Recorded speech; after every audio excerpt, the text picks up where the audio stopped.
All right, so we have a cascade refrigeration cycle. We know all the enthalpies, and we know the mass flow rate of loop A. So you've got kind of two loops, loop A and loop B in this cascade refrigeration cycle. But we don't know, so we know M dot A, but we don't know M dot B. And we need to find the refrigeration capacity, Q dot L, and the coefficient of performance. So I'm going to make some assumptions that it's steady state, that kinetic and potential energy changes are negligible, and that it's an ideal cycle. So those first assumptions, steady state, kinetic and potential energy changes equal to 0, those are going to help me reduce my first law down to just delta H's when I go through and apply my energy balance.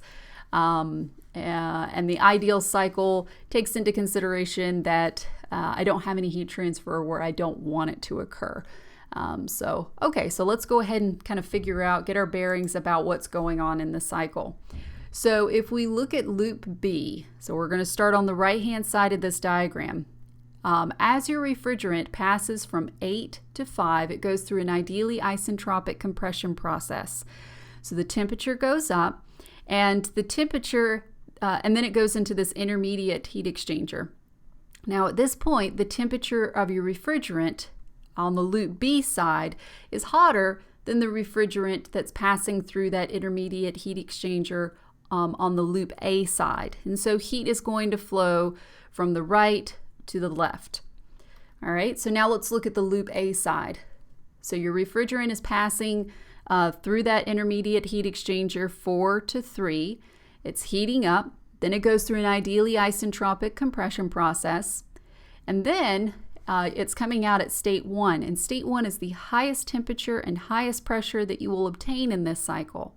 So you could think of loop A as the high temperature side and loop B as the low temperature side.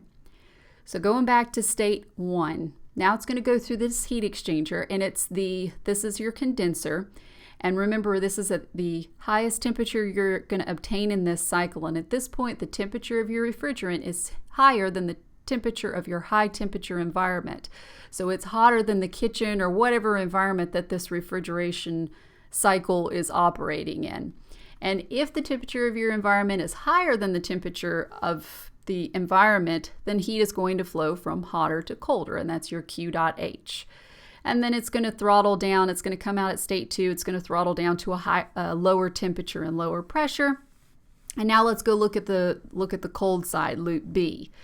So at state 6, it's just come out of the intermediate heat exchanger, and it's rejected some heat. It's throttled down to a lower temperature, a lower pressure, and then it goes through your evaporator, this heat exchanger on the very right-hand side. And at this point, the temperature of your refrigerant is lower than the temperature of your refrigerated space, which is kept at TL. And so heat is going to flow from what's hotter to what's colder. So your refrigerated space is now hotter than your temperature of the refrigerant.